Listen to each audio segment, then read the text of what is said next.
Hello everyone, this is our second video on demand. So in this demand video, we are firstly going to do demand classification, then exceptions of law of demand, then shift in and extension contraction in demand curve. After that, elasticity of demand. So in demand classification, demand को हम तीन तरह से classify कर सकते हैं. First में हमारा आता है demand for consumer goods and producers goods. Second हमारा आता है direct demand and direct demand. Third is joint demand and composite demand. So जो हमारा फर्स्ट है that is demand for consumers goods, इसमें हमारा कंज्यूमर गुड्स के बारे में हम पहले बात करते हैं. तो कंज्यूमर गुड्स हमारे वो गुड्स होते हैं जो हमारे कंज्यूमर्स यूज़ करते हैं. कंज्यूमर्स के हमारे गुड्स होते हैं जस्ट लाइक कि उनके क्लॉथ्स हो गए एंड जो फिनिश्ड गुड्स वो यूज़ करते हैं कंज्यूमर्स के लिए. तो वो कंज्यूमर गुड्स की जो डिमांड होती है वो डायरेक्ट डिमांड होती है. आफ्टर दैट प्रोड्यूसर गुड्स में हमारे आते हैं जो फर्दर यूज़ के लिए, फर्दर प्रोडक्शन के लिए गुड्स यूज़ किए जाते हैं, just like raw material, plant, machinery, ऐसे सब. तो ये हमारे आते हैं प्रोड्यूसर गुड्स में. तो इनकी जो डिमांड होती है वो हमारी होती है डराइव्ड डिमांड. उसके बाद अगर हम direct demand and drive demand को पढ़े तो डायरेक्ट डिमांड को ऑटोनॉमस डिमांड भी बोलते हैं और डराइव्ड डिमांड को इनडायरेक्ट डिमांड भी बोलते हैं. सो इनडायरेक्ट डिमांड जो हमने यहाँ पे पढ़ा था कि डायरेक्ट डिमांड हमारी कंज्यूमर गुड्स की होती है. तो इसमें पता चल रहा है कि जिन गुड्स की डायरेक्टली कंज्यूमर डिमांड करते हैं वो हमारे ऑटोनॉमस डिमांड्स में आते हैं. So autonomous demands depends upon utility मतलब कि एक गुड से आपको कितना सेटिस्फेक्शन मिल रहा है. आपके उस सेटिस्फेक्शन के हिसाब से आपकी जो है डिमांड वो इंक्रीज एंड डिक्रीज होगी. अगर आपको सेटिस्फेक्शन ज़्यादा मिल रहा है, यूटिलिटी ज़्यादा मिल रही है, तो आपकी डिमांड भी ज़्यादा होगी. एंड यूटिलिटी कम मिल रही है तो डिमांड भी आपकी कम होगी. सो ऐसे जो गुड्स होते हैं वो हमारे कंज्यूमर गुड्स में आ जाते हैं. सो कंज्यूमर गुड्स की जो डिमांड होती है वो डिपेंड करती है यूटिलिटी में कि उस चीज़ से बंदे को कितना सेटिस्फेक्शन मिल रहा है, कितनी यूटिलिटी मिल रही है. उसके बाद हमारा आता है डराइव डिमांड डिपेंड करती है quantity demanded for of final product. ये जो फाइनल प्रोडक्ट है उसकी डिमांड कितनी है. जो हमारा जो ये प्रोड्यूसर गुड्स था, जस्ट लाइक प्लांट हो गया, मशीनरी हो गया, ये जिस प्रोडक्शन में दोबारा से लगाया जा रहा है, जिस गुड की या जिस सर्विसेज की प्रोडक्शन में दोबारा से लगाया जा रहा है, उस गुड या सर्विस की जो डिमांड है वो कैसी है उसके ऊपर डिपेंड करती है डिराइव्ड डिमांड. तो डिराइव्ड डिमांड हमारी इनडायरेक्ट डिमांड होती है जो कि हमारे प्रोड्यूसर गुड्स के लिए होती है. उसके बाद हमारा आता है नेक्स्ट जॉइंट डिमांड. सो जॉइंट डिमांड हमारी वो डिमांड्स होती हैं जिसको हम एक साथ डिमांड करते हैं. Just like car and petrol की डिमांड हो गई एंड पेन एंड इंक की डिमांड हो गई. तो ये क्या हो रहा है कि अगर हम कार खरीदेंगे तो ऑब्वियसली हमें पेट्रोल भी खरीदना पड़ेगा. तो कार एंड पेट्रोल की डिमांड जो है वो एक साथ अब जाएगी. तो ये हमारे कॉम्प्लीमेंट्री गुड्स में ज़्यादातर कॉम्प्लीमेंट्री गुड्स के केसेस में होता है जॉइंट डिमांड. सो जॉइंट डिमांड में हमारा आता है जैसे कैमरा एंड फिल्म. अगर आप कैमरा लेते हो तो आपको उसकी फिल्म लेनी पड़ेगी. अगर आप मिल्क लेते हो तो उसके साथ आपको शुगर लेते हो तो उसके साथ आपको मिल्क भी लेना पड़ेगा फॉर टी पर्पस. ओके, अगर आप बटर लेते हो तो बटर लेते हो तो आप ब्रेड भी लोगे. सो कुछ ऐसे गुड्स होते हैं जो आप साथ में यूज़ करते हो. तो उन गुड्स की डिमांड जो वो एक साथ इंक्रीज एंड डिक्रीज होती है. तो ऐसे जो गुड्स होते हैं आप उनके डिमांड्स को बोलते हो जॉइंट डिमांड. मतलब कॉम्प्लीमेंट्री गुड्स की डिमांड आपकी होती है जॉइंट डिमांड. उसके बाद नेक्स्ट है कंपोजिट डिमांड. अब कंपोजिट डिमांड का मतलब होता है कि वो उन गुड्स की डिमांड जिन गुड्स के मल्टीपल यूजेस होते हैं. अब मान लो कि आपका जो कोल है, जो आपका कोयला है, उसको आप फैक्ट्री में भी यूज़ करते हो, रेलवे में भी यूज़ कर सकते हो एंड हाउस होल्ड में भी यूज़ कर सकते हो. अब आपके ऊपर है कि आप उसको कहाँ पे ज़्यादा यूज़ करोगे. अगर आप एक जगह की आपकी डिमांड कम हो जाती है, मान लो कि आप अपनी फैक्ट्री में भी उसको यूज़ करते थे बट अब आपने वहाँ पे फैक्ट्री अपनी बंद कर दी है, तो आप उसका यूज़ यहाँ पे ज़्यादा करने लग जाओगे, अपने हाउस होल्ड में, अपने अपने अपने रेलवे में. ओके, ऐसे हमारी वुड होती है. वुड का भी यूज़ आप बहुत जगह पे करते हो बट उसके अलावा हमारी इलेक्ट्रिसिटी होती है, इलेक्ट्रिसिटी कभी आप लाइट, कभी टीवी, कभी कूलर। उसके बाद हमारा आता है, ये तो हमारा था कि हमारी डिमांड की क्लासिफिकेशन। हमारी डिमांड कितनी तरह की होती है, तीन तरह से हम उसको क्लासीफाई करते हैं। सो हमने ये देख लिया कि जो हमारे कंज्यूमर गुड्स हैं उनकी डायरेक्ट डिमांड होती है, प्रोड्यूसर गुड्स हैं उनकी डायरेक्ट डिमांड होती है। सो ये एक तरीके से आप एक ही मान लो। उसके अलावा हमारी जॉइंट डिमांड है और कंपोजिट डिमांड है। जॉइंट डिमांड में हम जब दो गुड्स को एक साथ यूज़ करते हैं तो उनकी जॉइंट डिमांड, और जब एक ही गुड के बहुत सारे मल्टीपल यूजेस होते हैं और उसको अलग अलग जगहों पे हम यूज़ कर सकते हैं तो उसकी होती है composite demand. Okay, after classification of demand, next is exceptions of law of demand. In previous videos we have learned about law of demand. So law of demand says whenever price increases demand decreases, and whenever price decreases demand increases. That is, there's an inverse relationship between price of a product and demand for that product, दोनों में inverse relation होता है। अब कुछ exceptional cases भी हैं जहाँ पे ये कहा जाता है कि नहीं भाई इन्वर्स रिलेशन हो, ऐसा ज़रूरी नहीं है। कौन से केसेस हैं वो? The first is article of distinction, जिसको हम वेबलिन गुड्स भी बोलते हैं। तो ये मिस्टर वेबलिन ने दिया था।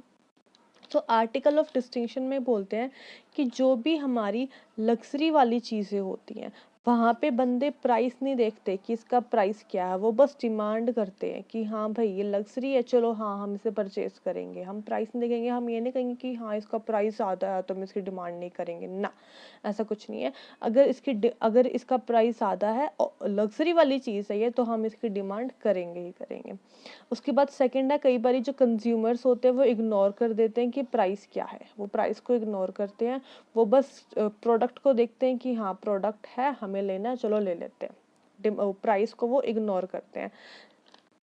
Third is Giffen goods. So Giffen goods हमारे इंफीरियर गुड्स की तरह ही होता है, गिफन गुड्स को हम लास्ट में करेंगे। उसके बाद फोर्थ है हमारा एक्सपेक्टेशंस ऑफ इंक्रीज और decrease in price in future. मतलब कई बार कंज्यूमर ये सोचता है कि इस प्रोडक्ट का जो प्राइस है, इस टॉफ़ी का जो प्राइस है आगे जाने के बाद बढ़ने वाला है, तो हम इसे अभी परचेज कर लेते हैं। वह सोचता है आगे जाके इसका प्राइस कम होगा तो ठीक है आगे जाके फ्यूचर में परचेज करेंगे, अभी रहने देते हैं। तो कई बार वो एक्सपेक्टेशंस लगा लेते हैं कुछ कि फ्यूचर में प्राइस अप जाएगा या डाउन जाएगा, और उसके हिसाब से परचेज करते हैं या नहीं करते। फिफ्थ है हमारा कंज्यूमर साइकोलॉजिकल बायस। कई बार जो कंज्यूमर होता है वो एक तरफ से इल्यूजन कर लेता है अपने आप ही कि हाँ ये प्रोडक्ट अच्छा है, ये प्रोडक्ट अच्छा नहीं है, और उसके हिसाब से वो परचेज करता है। वो ये नहीं देखता कि उसका प्राइस क्या है, नहीं। उसके बाद सिक्स्थ है नेसेसिटी ऑफ लाइफ। अगर गुड आपके लिए नेसेसरी है तो आप उसको परचेज करोगे, फिर चाहे उसका प्राइस कितना ही ज़्यादा हो। अगर वो आपके लिए नेसेसरी है तो उसकी डिमांड भी ज़्यादा होगी, अगर नेसेसरी नहीं है तो आप उसकी डिमांड कम करेंगे थोड़ा। उसके बाद है कॉमोडिटीज़ विद स्पेशल ब्रांड। अब कुछ स्पेशल ब्रांड्स का क्रेज़ बहुत होता है लोगों में कि हाँ ये ब्रांड है तो मैं लूँगा, इसका ये ट्रेडमार्क है तो मैं हाँ इसको परचेज करूँगा, प्राइस नहीं देखते, वही बात है। उसके बाद अब हम आते हैं गिफन गुड्स में। अब गिफन गुड्स में क्या होता है, गिफन गुड्स में कई बार बच्चे कंफ्यूज आते हैं। तो आप इसके लिए एक एग्जांपल मान के चलो कि एक लेबर था, लेबर।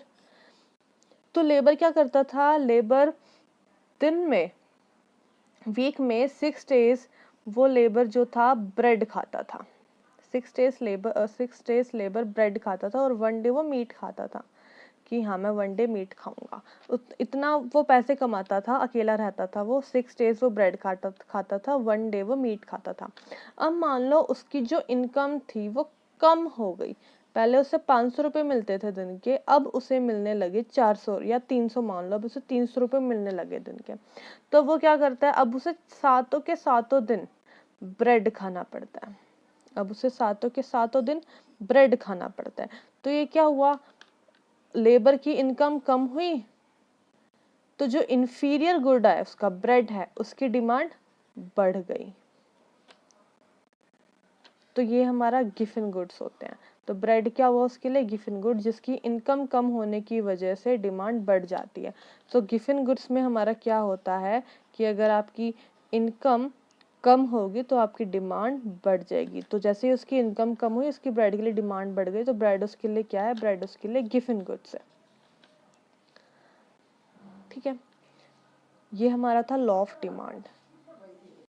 तो ये जो हमारे गिफिन गुड्स होते हैं ये हमारे वेबलिन गुड्स की तरह ही होते हैं, बट ये इतने फेमस और लग्जरी वाले गुड्स नहीं होते। इसमें क्या होता है, वेबलिन गुड्स में क्या था कि प्राइस ज़्यादा थे तो इसलिए डिमांड भी ज़्यादा हो रही थी क्योंकि वो ज़्यादा लग्जरी वाली चीज़ें थी। गिफिन गुड्स में भी यही होता है, प्राइस बढ़ रहा है तो डिमांड भी बढ़ रही है। अब इसमें प्राइस कैसे बढ़ रहा है, अगर आप इनकम वाला एग्जाम्पल लेके चलोगे तो इसको छोड़ा, आप इसमें प्राइस का एग्जाम्पल लेके चलो कि एक लेबर है वो 6 डेज ब्रेड खाता है, 1 डे वो मीट खाता है, ब्रेड के प्राइसेस बढ़ गए। ब्रेड के प्राइसेस अगर बढ़ जाएंगे तो भी वो 7 दिन ब्रेड ही खाएगा। अगर ब्रेड के प्राइसेस बढ़ जाएंगे तो 7 दिन ब्रेड ही खाने पड़ेंगे, वो 1 डे मीट नहीं खा पाएगा। तो इससे क्या हुआ, उसके ब्रेड के प्राइसेस बढ़े तो उसकी जो डिमांड थी ब्रेड के लिए वो बढ़ गई। तो यहाँ पे भी आपका जो लॉ ऑफ डिमांड है विच सेज कि प्राइस बढ़ेंगे तो डिमांड कम होगी, ये आपका यहाँ पे वर्क नहीं कर रहा। किसके केसेस में, गिफिन गुड्स के केसेस में, गुड्स के केसेस में भी नहीं कर रहा, वेबलिन गुड्स के केस में भी नहीं कर रहा, इग्नोरेंस के केस में नहीं करता, expectations of increase and decrease in price, consumer psychology, necessities of life, commodities with special brand and trademark। so ये हमारे केसेस हैं जहाँ पे लॉ ऑफ डिमांड काम नहीं करता। ओके इसके बाद हमारा आता है तो next is movement along with demand curve. Movement में क्या होता है, मूवमेंट एक होता है मूवमेंट एंड सेकंड होता है शिफ्ट। सो मूवमेंट में क्या होता है, जो आपके प्राइस में चेंज होता है, किसी भी प्रोडक्ट या सर्विस के प्राइस में चेंज होता है और उसकी वजह से उसकी क्वांटिटी डिमांडेड में चेंज होता है, तो उसको हम मूवमेंट बोलते हैं। अभी जो मूवमेंट होता है ये दो तरह से होता है, तो एक्सटेंशन होगा या कॉन्ट्रैक्शन होगा। या तो एक्सटेंशन ऑफ डिमांड मतलब डिमांड आपकी इंक्रीज हो जाएगी, या कॉन्ट्रैक्शन ऑफ डिमांड डिमांड आपकी कम हो जाएगी। सो डिमांड कर्व हमारा ऐसे जाता है डाउनवर्ड, ये हमारा डिमांड कर्व होता है। अब अगर हम एक्सटेंशन को देखें तो एक्सटेंशन में क्या होगा, फॉर एग्जांपल ये आपका प्राइस है, ये आपकी क्वांटिटी है, ये आपका प्राइस 1, ये आपका क्वांटिटी 1। सो जब आपका प्राइस P से P1 पे आता है तो आपकी जो डिमांड है दैट तो वो Q से Q1 पर चली जाएगी, तो आपकी जो डिमांड है वो बढ़ जाएगी। तो डिमांड बढ़ने की वजह से आपका एक्सटेंशन हो जाएगा, आपका जो डिमांड कर्व है वो इस डायरेक्शन में जाएगा। बट अगर आपका जो प्राइस है वो P से P1 से P की तरफ जाएगा, मतलब आपका प्राइस बढ़ जाएगा, तो आपका जो क्वांटिटी डिमांडेड है वो आपकी कम हो जाएगी, और जब क्वांटिटी डिमांडेड कम होगी तो आपका कॉन्ट्रैक्शन में जाएगा, इस तरीके से। ओके सो दो चीज़ें होती हैं, first is extension, second is contraction. Extension बोलता है कि आपका जो डिमांड कर्व है वो एक्सटेंड हो रहा है, और कॉन्ट्रैक्शन बोलता है कि आपका जो डिमांड कर्व है वो कॉन्ट्रैक्ट हो रहा है। ये आपकी एक्सटेंशन वाली साइड है, जब आपकी डिमांड बढ़ेगी, डिमांड जब बढ़ेगी तो आपकी डिमांड पहले ये थी, अब आपकी डिमांड ये हो जाएगी, तो ये आपकी यहाँ से यहाँ आ रही है, मतलब एक्सटेंड हो रहा है। और कॉन्ट्रैक्शन में जब आपका प्राइस ये था, आपकी डिमांड ये थी, डिमांड आपकी यहाँ से यहाँ चल गई, डिमांड आपकी कम हो गई, क्यों, क्योंकि प्राइस आपका बढ़ गया, और जब ये सब हो रहा है तो आपकी जो डिमांड का वो इस साइड मूव करेगा, इस साइड मूव करेगा, दैट इज कॉन्ट्रैक्शन। सो एक कॉन्ट्रैक्शन होता है और ये एक्सटेंशन होता है। एक्सटेंशन में आपका डिमांड जो आपका डिमांड का वो एक्सटेंड करेगा, और कॉन्ट्रैक्शन में वो अपवर्ड कॉन्ट्रैक्ट करेगा। उसके बाद सेकंड हमारा आता है shift in demand curve. So shift in demand curve में क्या होता है, शिफ्ट में क्या होगा, अगर आपका प्राइस चेंज नहीं हो रहा, इसमें प्राइस आपका वैसे का वैसे रहता है, प्राइस आपका चेंज नहीं होता। जो आपका शिफ्ट होता है, शिफ्ट जो है डिमांड कर्व में वो आपका अदर फैक्टर्स की वजह से होता है, due to other factors rather than price. आपका प्राइस स्टेबल रहता है, प्राइस उतना ही रहता है। मूवमेंट में आपका प्राइस की वजह से चेंज होता है क्वांटिटी डिमांडेड, ठीक है। जो आपकी मूवमेंट होती है वो ड्यू टू प्राइस होती है, due to change in price होती है, बट जो आपका शिफ्ट होता है वो प्राइस की वजह से नहीं होता, वो अदर फैक्टर्स की वजह से होता है। शिफ्ट इन डिमांड कर्व में आपका प्राइस स्टेबल रहता है, प्राइस एज इट इज रहता है। शिफ्ट दो तरीके के होते हैं, एक तो increase in demand curve and decrease in demand curve, ये चीज़ याद रखना। शिफ्ट में इंक्रीज इन डिमांड कर्व और डिक्रीज इन डिमांड कर्व होता है, मूवमेंट में extension in demand curve and contraction in demand curve होता है। सो जब शिफ्ट होगा, इंक्रीज होगा, तो आपका डिमांड कर्व इस तरफ मतलब राइट हैंड साइड को शिफ्ट करेगा, और जब डिक्रीज इन डिमांड कब होगा तो आपका लेफ्ट हैंड साइड को शिफ्ट करेगा। अब फॉर एग्जांपल ये आपका अदर फैक्टर्स की वजह से होता है, प्राइस आपका स्टेबल रहेगा, तो ये आपका कर्व, तो यहाँ पे आप इस एक्सिस पे आपका कर्व बनता है, ये आपका प्राइस होता है, दिस इज योर क्वांटिटी।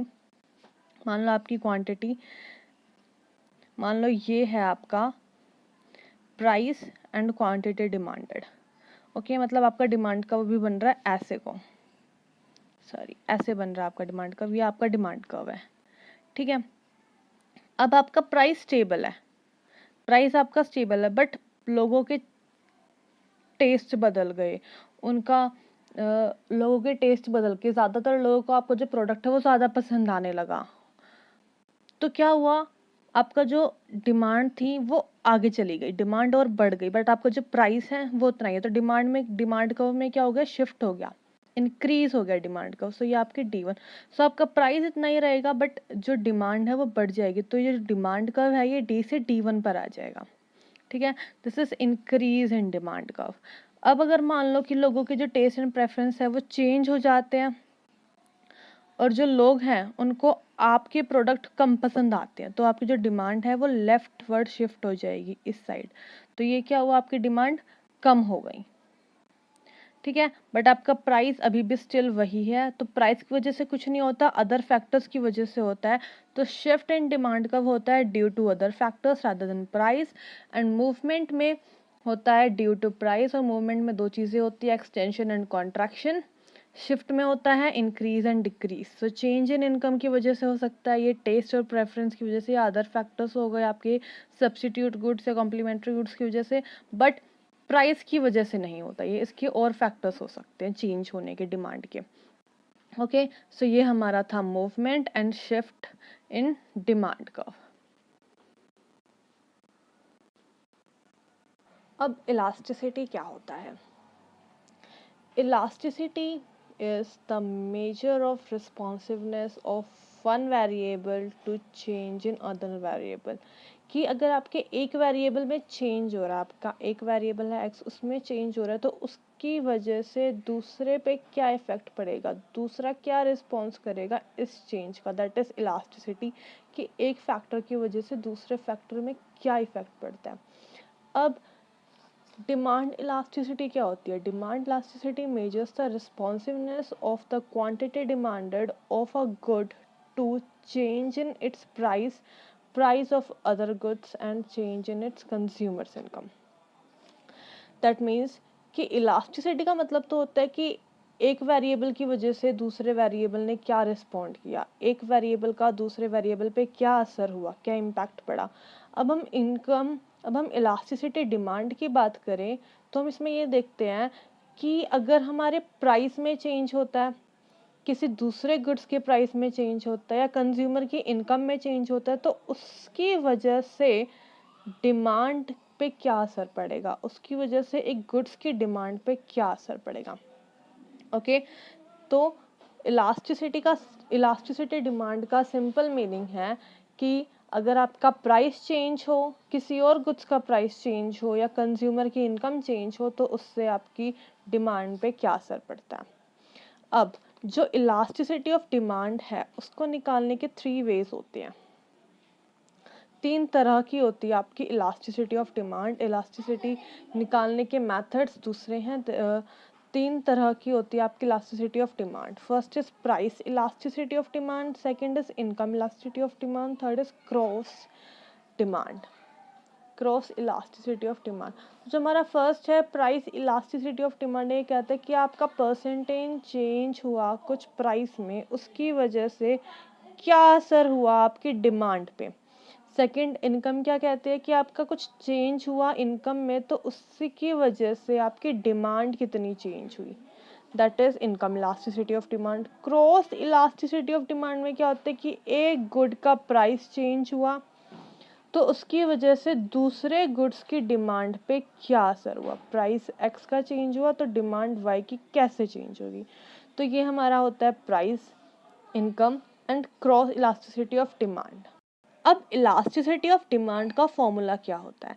सो अगर हमें प्राइस इलास्टिसिटी ऑफ डिमांड निकालना है तो उसका फॉर्मूला होगा percentage change in demand of good X divided by percentage change in price of good x. तो अब प्राइस और डिमांड में जो रिलेशन होता है वो नेगेटिव होता है, सो इधर माइनस आता है। उसके बाद आएगा इनकम का।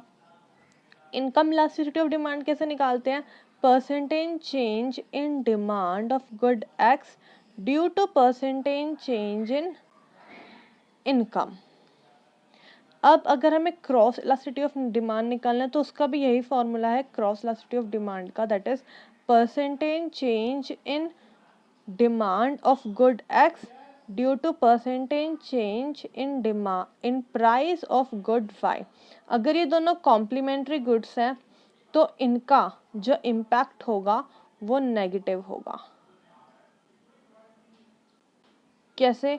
कि अगर एक का प्राइस बढ़ेगा तो दूसरे की डिमांड कम होगी। बट अगर ये सब्स्टिट्यूट गुड्स हैं, सब्स्टिट्यूट मतलब ये या तो एक प्रोडक्ट यूज हो या तो एक गुड यूज होगा या दूसरा गुड यूज करेंगे। अगर एक का प्राइस बढ़ रहा है तो लोग दूसरे की डिमांड बढ़ा देंगे। दोनों में पॉजिटिव रिलेशन हुआ। जब जहाँ पे पॉजिटिव रिलेशन हुआ तो यहाँ पे प्लस का साइन लगेगा। जैसे इनकम में और डिमांड में पॉजिटिव रिलेशन होता है तो यहाँ प्लस का साइन होता है। इन दोनों में नेगेटिव रिलेशन होते हैं तो नेगेटिव साइन, इन दोनों में नेगेटिव रिलेशन सो माइनस का साइन। बट सब्स्टिट्यूट गुड्स के केस में क्या होता है? Price of good X and quantity demanded of good Y में पॉजिटिव रिलेशन होता है। तो percentage change in demand of good X divided by percentage change in price of good set.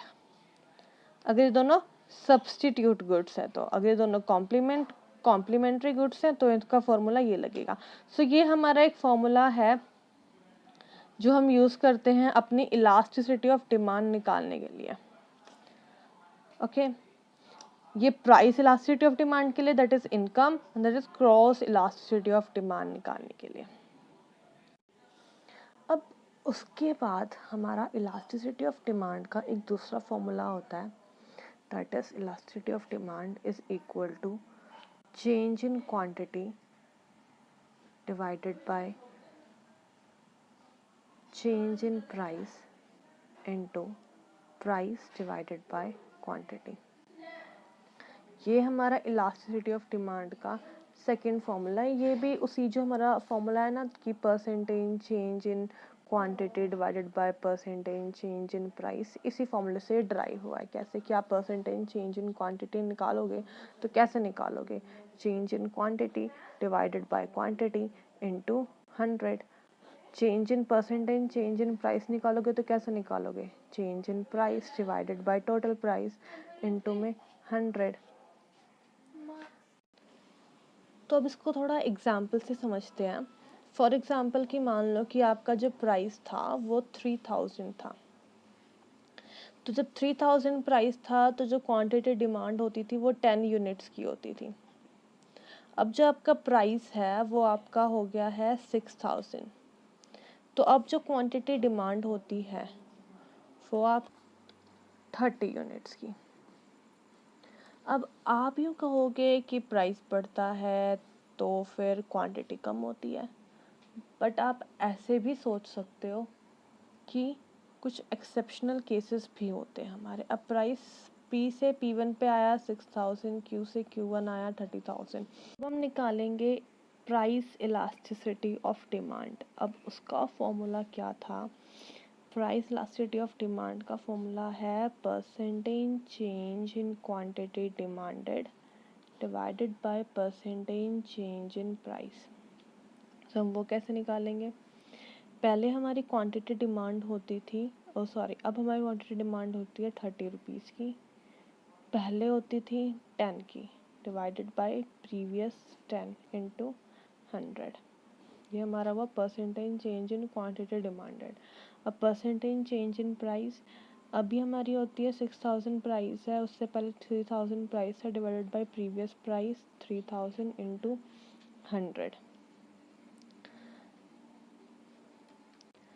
Total आपका आता है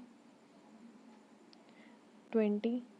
बाय 10 इंटू 100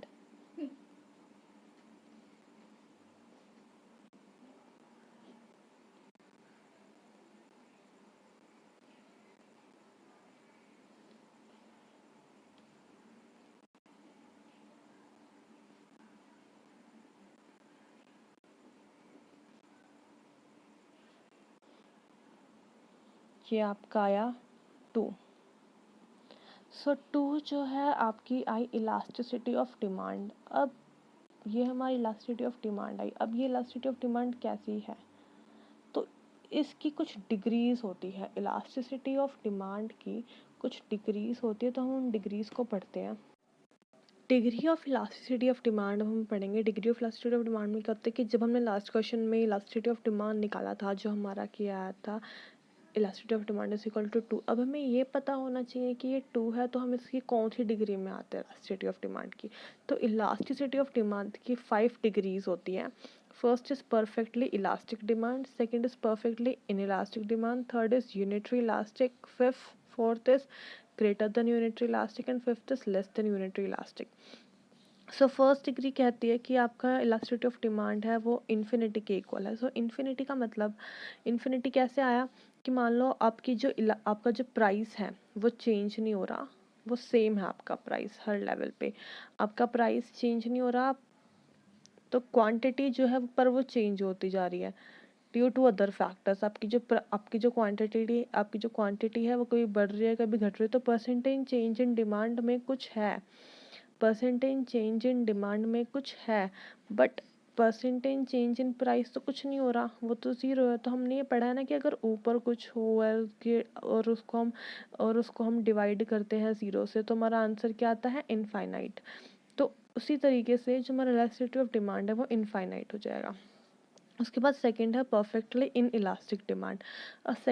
इसमें कैसे आएगा perfectly in elastic. Perfectly in elastic में हमारा ग्राफ कुछ ऐसे बनता है, इसको हम परफेक्टली इनइलास्टिक बोलते हैं, जिसका मतलब है कि जो हमारी क्वांटिटी है वो स्टेबल रहेगी, वो ऐसे ही रहेगी, बट हमारा जो प्राइस है वो चेंज होता रहेगा। ये कैसे गुड्स में होता है, ये हमारी नेसेसिटीज़ गुड्स में होता है, जहाँ पे क्या होता है कि आपकी क्वांटिटी आप उतनी ही परचेज़ करोगे क्योंकि वो आपकी नीड है, आपकी नेसेसरी है, चाहे उसका प्राइस कितना ही बढ़ जाए कितना ही कम हो जाए, आप उसको उतना ही परचेज़ करोगे क्योंकि वो आपकी ज़रूरत है, आपको उसकी रिक्वायरमेंट है।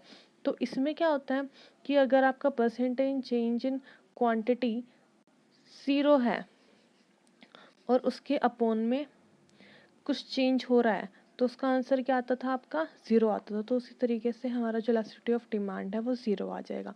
थर्ड है unitary elastic demand. Unitary elastic demand क्या कहता है कि जितना आपका प्राइस चेंज हो रहा है उतना ही चेंज आपका डिमांड में हो रहा है।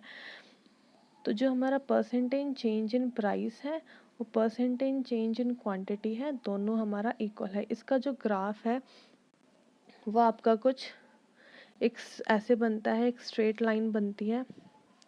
याद रखना इसको यूनिटरी इलास्टिक बोलते हैं। यूनिटरी इलास्टिक इसको बोलते हैं जब आपकी elasticity of demand equal to 1 हो, मतलब percentage change in price is equal to percentage change in quantity, और इसी में हमारा हाइपरबोला बनता है। हाइपरबोला भी इसी में बनता है। हाइपरबोला कैसे बनेगा, यहाँ पे ये जो बन रहा है दिस इज हाइपरबोला। ओके, उसके बाद नेक्स्ट हमारा आता है हमने ज़्यादातर ये ऐसे बनता है, इसी शेप में जाता है ये। तो जो उसमें चेंज आता है परसेंटेज चेंज इन प्राइस और परसेंटेज चेंज इन क्वांटिटी, दोनों सेम होते हैं।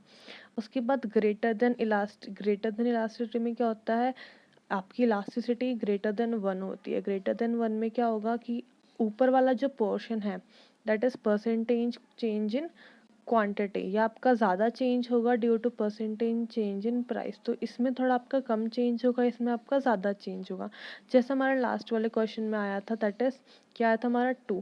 तो ये कौन सी डिग्री है हमारी, ग्रेटर देन यूनिटरी इलास्टिक। ये कौन सी डिग्री है, ग्रेटर देन यूनिटरी इलास्टिक, क्योंकि हमारा जो इलास्टिसिटी ऑफ डिमांड है ग्रेटर देन 2 आया था। जो हमारे परसेंटेज चेंज इन क्वांटिटी था वो 200 था और परसेंटेज चेंज इन प्राइस हमारा 100 था। तो ये हमारा 2 आया था which is greater than unity. उसके बाद लास्ट है हमारी less than unitary elastic. Less than unitary elastic में क्या होता है, आपकी elasticity of demand less than 1 होती है। फॉर एग्जांपल आपका परसेंटेज चेंज हुआ है क्वांटिटी में 100 और परसेंटेज चेंज हुआ है प्राइस में 200, तो आपका क्या हुआ, आपका लेस देन 1 आया, हाफ आया, दैट इज 0.5, तो ये आपका लेस देन 1 आया। तो इलास्टिसिटी को, इस इलास्टिसिटी को हम क्या कहेंगे, लेस देन यूनिटरी इलास्टिक। तो ये हमारी 5 तरह की डिग्री है इलास्टिसिटी ऑफ डिमांड की, जिसमें हम पहले न्यूमेरिकल क्वेश्चन सॉल्व करके ये देखते हैं कि हाँ ये इलास्टिसिटी कैसी है हमारी। कई बार क्या होता है, आपको ऐसे एमसीक्यूज दिए जाते हैं, पूछा जाता है कि इसकी इलास्टिसिटी कैसी होगी, इसकी इलास्टिसिटी कैसी होगी, ऐसे गुड्स की कैसी इलास्टिसिटी होगी। तो आपको वहाँ पे देखना पड़ेगा कि अगर आपकी नेसेसरी है तो वहाँ पे आपकी क्वांटिटी सेम रहेगी, प्राइस चेंज होंगे, मतलब इनइलास्टिक डिमांड। अगर आपका कुछ ऐसा ऐसा गुड है जिसका जो प्राइस है ज़्यादातर ऑलमोस्ट सेम रहता है, फॉर एग्जांपल जो आपके ड्यूरेबल गुड्स होते हैं उनका प्राइस ऑलमोस्ट सेम रहता है, तो उसमें क्या होगा कि आपकी जो क्वांटिटी डिमांडेड है वो आपकी घटती बढ़ती रहेगी, बट जो प्राइस है वो सेम रहना है, तो आपकी जो इलास्टिसिटी है वो परफेक्टली इलास्टिक होगा। कुछ में ऐसा होता है कि प्राइस के हिसाब से आपके चेंजेस होते हैं, तो उसमें यूनिट इलास्टिक। ऐसे ही हमारे कुछ गुड्स हैं जिसमें हमें पहले से ही लेट मी टेल यू, अब मैंने कुछ गुड्स लिखे हुए हैं यहाँ पे और उसकी इलास्टिसिटी जो है वो लिखी हुई है। तो जो एसेंशियल गुड्स होते हैं हमने पढ़ा था उसकी इनइलास्टिक होती है। क्यों? क्योंकि आप उनके प्राइसेस कितने बढ़ा लो कितने कम कर लो उनकी डिमांड तो उतनी रहनी है। उसके बाद लग्जरी गुड्स की इलास्टिक होती है, कंफर्ट वाले गुड्स की यूनिटी होती है, प्राइस के हिसाब से डिमांड कम होगी बढ़ेगी जो भी होगा। सब्स्टिट्यूट गुड्स की इलास्टिक होती है। नॉन सब्स्टिट्यूट गुड्स जिसके सब्स्टिट्यूट गुड्स हैं, जिसके सब्स्टिट्यूट गुड्स हैं उसके प्राइस पे इफेक्ट पड़ेगा, क्योंकि अगर टी के प्राइस बढ़ेंगे तो लोग कॉफ़ी की तरफ शिफ्ट हो जाएंगे। बट जिसका कोई सब्स्टिट्यूट नहीं है उसकी इनइलास्टिक होगी। क्यों इनइलास्टिक होगी? क्योंकि अगर आप इसके प्राइस बढ़ रहे हैं, सिगरेट के प्राइस बढ़ रहे हैं, तो लोग दूसरी सिगरेट पे नहीं जा सकते। अगर मान लो कि आपका कोई ऐसा प्रोडक्ट है जिसका क्लोज सब्स्टिट्यूट कोई है नहीं, तो उसके केस में क्या होगा, एक के प्राइस बढ़ रहे हैं तो वो दूसरे पे जा ही नहीं सकते, तो उसको वही लेना पड़ेगा। तो उसकी जो डिमांड होगी वो इनइलास्टिक होगी। जिसके डिफरेंट यूजेस, जिन गुड्स के यूजेस डिफरेंट है उसकी इलास्टिक होगी। जिसको हम पोस्टपोन कर सकते हैं इलास्टिक, जिसको हम पोस्टपोन नहीं कर सकते इनइलास्टिक। वेरी हाई और वेरी लो इनकम, जिसमें हमारी बहुत ज़्यादा इनकम ज़्यादा होती है, बहुत कम इनकम होती है, वहाँ पे इनइलास्टिक रहेगी। ज़्यादा इनकम रहेगी तो तभी भी लोगों की क्वांटिटी उतनी रहेगी। अगर कम इनकम रहेगी, बहुत ही कम इनकम रहेगी, तो भी उनकी क्वांटिटी इतनी रहेगी। मतलब मीडियम इनकम वाले नहीं दे रहे, क्योंकि इनकम फ्लक्चुएट हो रहा है। यहाँ पे दे रखा है अगर बहुत ज़्यादा इनकम है तो भी डिमांड ज़्यादा इन वालों से ज़्यादा रहेगी, बट रहेगी तो एक कॉन्स्टेंट लेवल पे। उसके बाद है मिडल इनकम। वहाँ पे मिडल इनकम होगी, वहाँ पे इलास्टिक होगी। हैबिचुअल गुड्स की इनइलास्टिक होगी, क्योंकि आप शिफ्ट नहीं कर सकते उसको। स्मॉल प्रपोर्शन ऑफ इनकम, अगर आपका एक स्मॉल प्रपोर्शन ऑफ इनकम है, आपको डालना ही डालना है अपनी इनकम का वो पोर्शन उन गुड्स पे, जैसे सेफ्टी पिन से हो गई, न्यूज़पेपर, तो यहाँ पे आपको छोटा छोटा पोर्शन लगता है इनकम का, तो उनकी गुड्स इनइलास्टिक होगी। लार्ज पोर्शन वाले पे इलास्टिक होगी। हाई प्राइस्ड गुड्स पे इनइलास्टिक होगी, जैसे कि डायमंड हो गया, गोल्ड हो गया, क्योंकि इनको लोग बहुत ही रेयर खरीदते हैं, तो इनकी डिमांड ज़्यादातर इनइलास्टिक रहेगी। प्राइस चाहे बढ़ता रहे घटता रहे, अब प्राइस कम हो जाएंगे गोल्ड के, तुम जाके खरीदने थोड़ा लग जाओगे उसको, जब तुम्हें ज़रूरत होगी तभी खरीदोगे तुम उसको। उसके बाद है मीडियम प्राइस को, जो मीडियम प्राइस गुड्स होते हैं उसकी इलास्टिक रहती है। शॉर्ट पीरियड में इन इलास्टिक, लॉन्ग पीरियड में इलास्टिक। रिस्ट्रिक्ट बाय गवर्नमेंट, अगर गवर्नमेंट रिस्ट्रिक्ट कर देती है किसी प्रोडक्ट को तो उसकी डिमांड इन इलास्टिक हो जाती है। नॉन रिस्ट्रिक्शन वाले की इलास्टिक। अर्जेंट गुड्स, जिन गुड्स को हमें अर्जेंटली चाहिए होता है उनकी डिमांड इन इलास्टिक रहती है। अब मैंने यहाँ पे आपको स्मॉल सा समझा रखा है कि इलास्टिक डिमांड में क्या होता है, आपकी डिमांड इन्फिनिटी होती है। इन्फिनिटी मतलब आपका ऐसा ग्राफ बनता है उसमें, जिसमें आपका प्राइस स्टेबल रहता है, क्वांटिटी चेंज होती रहती है। मतलब ऊपर कुछ भी चेंज होगा XYZ, नीचे ज़ीरो रहेगा आपका। तो इसमें क्या होगा, a little change in price cause infinite change in demand. तो आपका अगर प्राइस में तो ये क्या कह रहा है कि अगर आपकी प्राइस में छोटा सा चेंज होता है तो उससे आपकी डिमांड में बहुत ज़्यादा चेंज होगा। उसके बाद अब perfectly in elastic demand. Perfectly in elastic demand का कर्व ऐसे बनता है और इसका इलास्टिसिटी हमारी 0 होती है। ये मैंने आपको समझा दिया था। यूनिट इलास्टिक में क्या होता है, प्रोपोर्शनल चेंज होता है, इसमें रेक्टेंगुलर हाइपरबोला बनता है। दोनों जगहों पे लेस देन इलास्टिक होगा या ग्रेटर देन इलास्टिक होगा। Now our last topic is methods of price elasticity of demand. अब हमारा फर्स्ट मेथड है टोटल एक्सपेंडिचर मेथड। तो टोटल एक्सपेंडिचर मेथड कहता है कि हमारे 3 डिग्री है इलास्टिसिटी की। First is inelastic, second is elastic and third is unitary.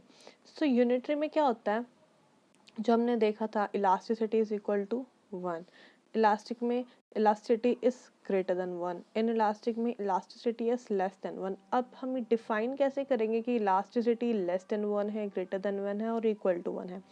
तो इन्होंने बोला कि अगर आपका प्राइस इंक्रीज हो रहा है और आपका टोटल एक्सपेंडिचर भी इंक्रीज हो रहा है, दैट इज कि दोनों में पॉजिटिव रिलेशन है, तो आपका इलास्टिसिटी लेस देन 1 होगा। दोनों में इन्वर्स रिलेशन है तो आपका इलास्टिसिटी ग्रेटर देन 1 होगा। और अगर आपका प्राइस अपवर्ड जा रहा है या डाउनवर्ड जा रहा है बट टोटल एक्सपेंडिचर में कोई फर्क नहीं पड़ रहा, total expenditure as it is है, तो आपका इलास्टिसिटी इक्वल टू 1 होगा। अब टोटल एक्सपेंडिचर हमारा होता क्या है कि कितना प्राइस है और इस प्राइस में हमने कितनी क्वांटिटी खरीदी, ये हमारा टोटल एक्सपेंडिचर होता है। अब हम प्राइस और क्वांटिटी को मल्टीप्लाई करके ये निकालेंगे और अपना प्राइस निकालेंगे और दोनों में रिलेशन देखेंगे कि दोनों में क्या रिलेशन है, पॉजिटिव है, नेगेटिव है या चेंज होने पर total expenditure as it is है। तो उससे पता चल जाएगा कि इलास्टिसिटी लेस देन 1 आएगी, ग्रेटर देन 1 आएगी या इक्वल टू 1 आएगी। ओके इसके अलावा हमारा एक और फॉर्मूला है टोटल एक्सपेंडिचर मेथड में कि elasticity of demand is equal to 1 minus change in expenditure divided by change in price into initial demand. ये हमारा एक और फॉर्मूला है। यहाँ पे एक एग्जांपल लेके चलो कि आपका जो प्राइस है वो 10 का है, एक्सपेंडिचर डिमांड जो है वो 60,000 की है, प्राइस आपका चेंज होकर हो गया 20 और डिमांड आपकी हो गई 50 की। तो इसके हिसाब से आपका टोटल एक्सपेंडिचर बैठता है 6 लाख, 60,000 इंटू 10, और इसके हिसाब से आपका बैठता है 10 लाख 50 के इंटू 20। ठीक है, तो अब हम इसको अगर फॉर्मूले में पुट करते हैं तो हमारा चेंज इन प्राइस कितना हुआ, पहले 10 थी अब 20 हो गई, तो कितना चेंज हुआ प्राइस में, 10 का चेंज हुआ। एक्सपेंडिचर, टोटल एक्सपेंडिचर में कितने का चेंज हुआ, पहले हमारा टोटल एक्सपेंडिचर 6 का था अब 10 का हो गया।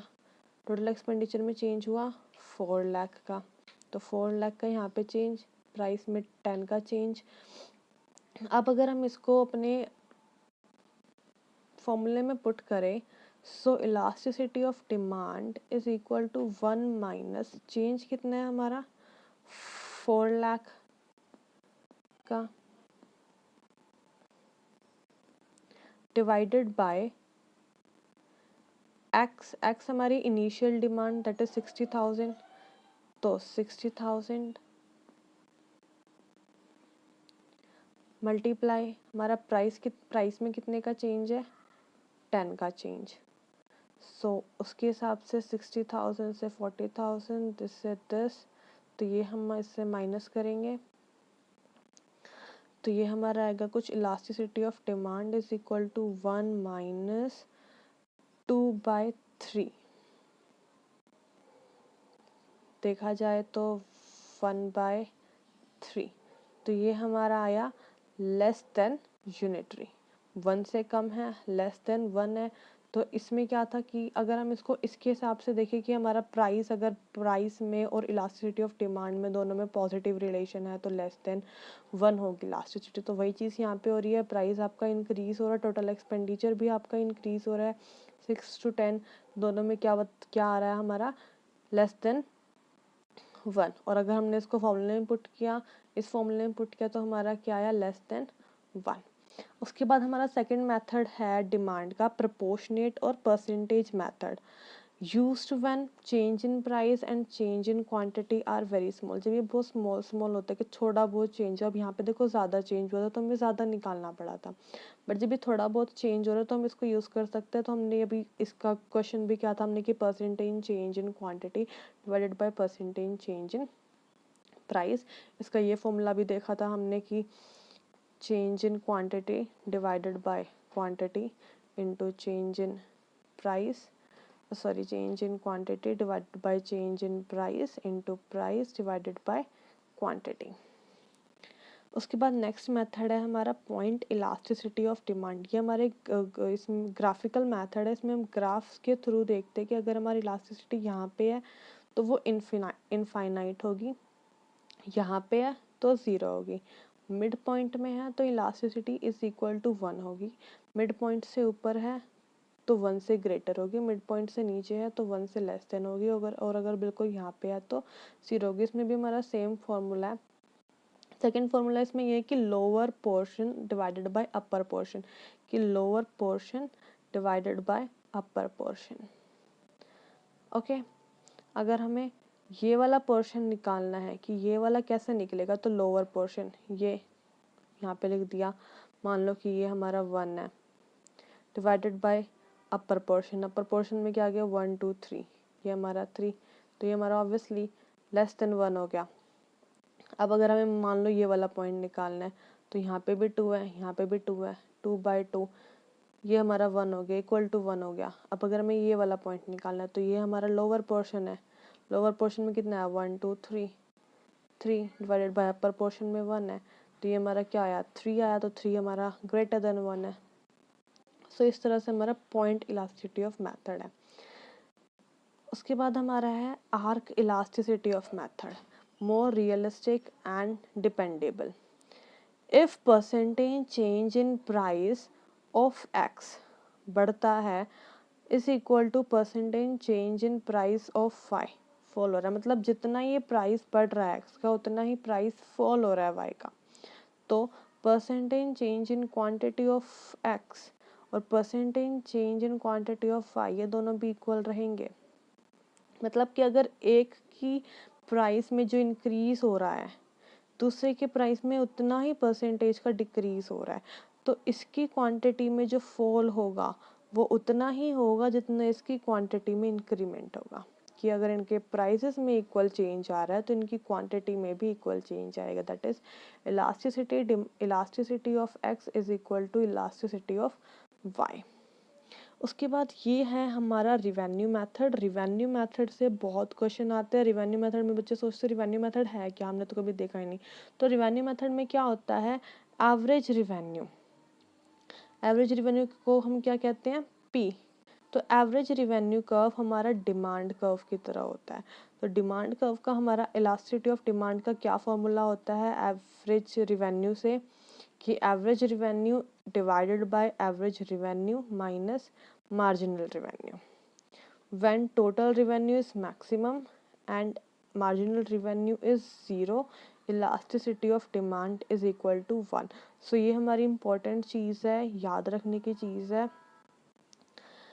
और यहाँ पे हमारा elasticity of demand complete होता है। आगे बहुत कुछ है अभी, सो आगे के लिए आप सब्सक्राइब करें, लाइक करें और प्लीज़ शेयर करें। और थैंक यू।